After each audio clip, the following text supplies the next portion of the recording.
বিসমিল্লাহির রহমানির রহিম। সুবহানাল্লাযী সাখখারা লানা হাযা ওয়া মা কুন্না লাহু মুকরিনিন ওয়া ইন্না ইলা রাব্বিনা লামুনকালিবুন। সাদাকাল্লাহুল মাওলানাল আযীম। প্রিয় ভাই ও বোনেরা, আজকে যানবাহনে চলার সুন্নত কিছু তরিকা শিখব, যে কিভাবে চললে আমার চলাটা আল্লাহ রসুল তরিকা অনুযায়ী হয়ে যায়, সুন্নত মোতাবেক হয়ে যায়। প্রিয় ভাই বোনেরা, আমাদের জিন্দিগি কিন্তু সুন্নতের উপরে উঠাতে হবে। সুন্নতি নাজাত, সুন্নতি হেফাজত, সুন্নতি বরকাত। আমরা জীবনে চলার পথে কখনো আমাদের গাড়িতে চড়তে হয়, কখনো জাহাজে, লঞ্চে কিংবা উড়োজাহাজে চড়তে হয়, বিমানে চলতে হয়। আমাদের এই চলাটা যেন আল্লাহর রসুলের তরিকা মোতাবেক হয়, সেই দিকেই খেয়াল করতে হবে। মেরে ভাই ও দোস্ত বুজুর্গ, আমি এই ভিডিওগুলো স্ক্রিপ্ট আকারে দেই এজন্যই যে যেন আপনারা দেখে দেখে সেটা রিয়ালাইজ করতে পারেন, দেখে দেখে এটা মস্ক করতে পারেন, দেখে দেখে আপনারা এটা বুঝতে পারেন এবং আপনারা দিল দিয়ে উপলব্ধি করতে পারেন। তো আজকে সুন্নতি জিন্দিগির মধ্যে আমরা কিভাবে যানবাহনে চলবো সেটাও আমরা প্রবেশ করাবো ইনশাআল্লাহ। তো কথা না বাড়িয়ে আজকে শুরু করছি যানবাহনে চলার সুন্নত তরিকা।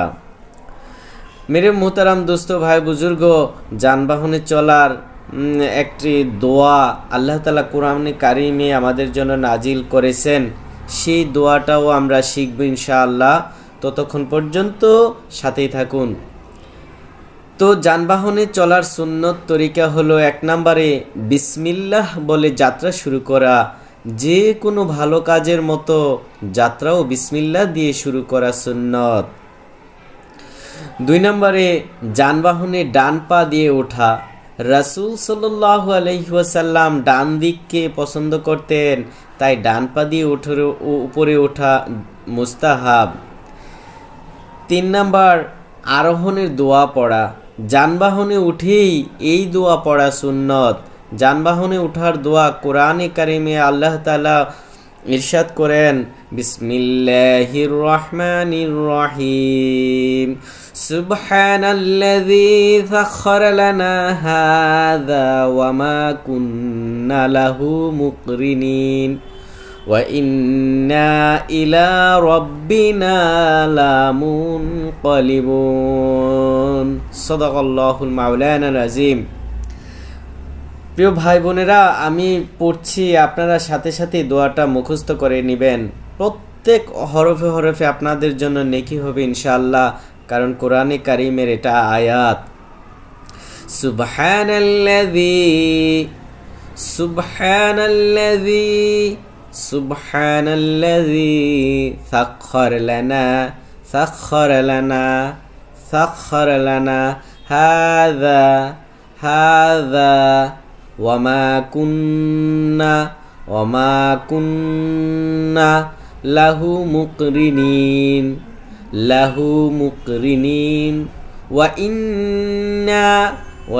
ইন্না ইলা রাব্বিনা লামুনকালিবুন। বারবার শুনবেন, দোয়াটা মুখস্থ করে নেবেন। যানবাহনে উঠে, গাড়িতে চড়ে দোয়াটা মেরে ভাইও এই দোয়াটা পড়ে নেবেন, কেননা যেভাবে অ্যাক্সিডেন্ট বাড়তেছে, আল্লাহ আমাদেরকে হেফাজত করুন। সুবহানাল্লাযী সাখখারা লানা হাযা ওয়া মা কুন্না লাহু মুকরিনিন ওয়া ইন্না ইলা রাব্বিনা লামুনকালিবুন। বাংলা উচ্চারণটাও প্রিয় ভাইরা বলছি, সুবহানাল্লাযী সাখখারা লানা হাযা ওয়া মা কুন্না লাহু মুকরিনিন ওয়া ইন্না ইলা রাব্বিনা লামুনকালিবুন। এর বাংলা অর্থটা কত চমৎকার মেরে ভাইও। এটা যদি দেখেন যে আল্লাহ তাআলা আমাদের জন্য কি নাজিল করেছেন, অর্থ পবিত্র যিনি আমাদের জন্য এই যানবাহনকে বশীভূত করেছেন। আমরা তো একে বশ করতে সক্ষম ছিলাম না, আর নিশ্চয়ই আমরা আমাদের প্রতিপালকের নিকট প্রত্যাবর্তনকারী। আসলেই প্রিয় বন্ধুরা, এত বড় গাড়িতে যখন চড়ি, এটাকে কি কন্ট্রোল করা আমাদের সাধ্যে ছিল বলেন? কোনোদিন ছিল না।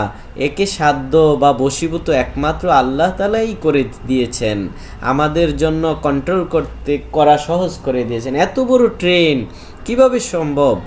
এত বড় জাহাজ, লঞ্চ, এত বড় বিমান কিভাবে সম্ভব? আল্লাহ তাআলাই একে আমাদের প্রতি বশ করে দিয়েছেন, আমাদের অধীন করে দিয়েছেন। চালক বা যাত্রীর জন্য আরও ছোট দোয়া রয়েছে। বিসমিল্লাহি তাওয়াক্কালতু আলাল্লাহি ওয়ালা হাওলা ওয়ালা কুওয়াতা ইল্লা বিল্লাহ। উচ্চারণ: বিসমিল্লাহ তাওয়াক্কালতু আলাল্লাহি লা হাওলা ওয়ালা কুওয়াতা ইল্লা বিল্লাহ। অর্থ: আল্লাহর নামে শুরু করছি, আল্লাহর উপর ভরসা করলাম, আল্লাহ ছাড়া শক্তি ও ক্ষমতা নেই। সুবহানাল্লাহ। 4. যাত্রার শুরুতে তাওয়াক্কুল করা। বলবেন বিসমিল্লাহি তাওয়াক্কালতু আলাল্লাহ। অর্থ: আল্লাহর নামে শুরু করছি, আল্লাহর উপরই ভরসা করলাম। 5. পরিবেশ ও মানুষের কষ্ট না দেওয়া, অর্থাৎ অনর্থক হর্ন না বাজানো, অতিরিক্ত গতি না করা, ঝুঁকিপূর্ণ ড্রাইভিং থেকে বিরত থাকা, এগুলো ইসলামের আদব বা নৈতিকতা। 6. রাস্তার অধিকারের প্রতি সম্মান দেখানো, অর্থাৎ পথচারীকে সুযোগ দেওয়া, অন্য যানবাহনকে কষ্ট না দেওয়া, ট্রাফিক আইন মানা, এটি ইসলামেও জরুরি, কারণ ক্ষতি করা হারাম। 7. অপ্রয়োজনীয় কথাবার্তা, গান বাজনা এড়ানো, যাত্রায় মন্দ বা হারাম কিছু শোনা দেখা থেকে বিরত থাকাটা সুন্নতের আদব। 8. আল্লাহর জিকিরে ব্যস্ত থাকা, যাত্রাকালে সুবহানাল্লাহ, আলহামদুলিল্লাহ, আল্লাহু আকবার বেশি বেশি পড়া উত্তম। মেরে মুহতারাম দোস্ত, ভাই বুজুর্গ, আমরা চলার পথে এই জিকিরকে আমাদের জীবনের জন্য একটা অধ্যায় বানিয়ে নিই। আমরা যখনই ফ্রি থাকব, চলতে থাকব, ফিরতে থাকব, যানবাহনে থাকব, তখনই আমরা মনে মনে হোক, দিলে দিলে হোক আদায় করব সুবহানাল্লাহ, আলহামদুলিল্লাহ, আল্লাহু আকবার, বেশি বেশি করে আদায় করব, গাফেল থাকব না। কিংবা মেরে ভাই বোনেরা, আমরা মোবাইলেও ব্যস্ত থাকব না।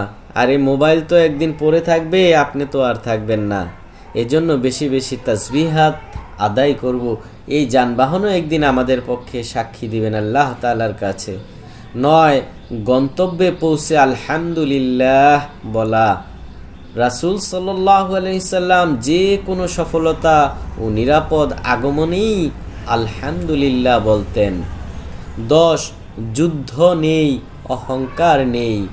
দ্রুত গাড়ি চালিয়ে মানুষকে দেখানো বা দম্ভ করা নিষিদ্ধ, বিনয়ী থাকা সুন্নত। মেরে মুহতারাম দোস্ত, ভাই ও বুজুর্গ, আপনারা এই সুন্নত মোতাবেক যানবাহনে আরোহণ করবেন, কিংবা আপনি যদি ড্রাইভার হন সেগুলো এই সুন্নতগুলো মেনে চলবেন, কিংবা আপনি যদি যাত্রীও হয়ে থাকেন তাহলে মেরে ভাই বোনেরা এই সুন্নতগুলো আদায় করে চলবেন। কেননা প্রিয় ভাই বোনেরা, দেখেন তো রাস্তাঘাটে কত দুর্ঘটনা কিছুদিন আগে হয়, দেখেছেন না? একদম ফার্মগেট এলাকায় মেট্রো রেলের রাস্তা থেকে বেয়ারিং প্যাড পড়ে এক ভাই মারা গিয়েছেন। এজন্য আকস্মিক বিপদ আপদ থেকে হেফাজত রক্ষা পাওয়ার জন্যই কিন্তু বিসমিল্লাহি তাওয়াক্কালতু আলাল্লাহি ওয়ালা হাওলা ওয়ালা কুওয়াতা ইল্লা বিল্লাহ পরে বের হতে হবে।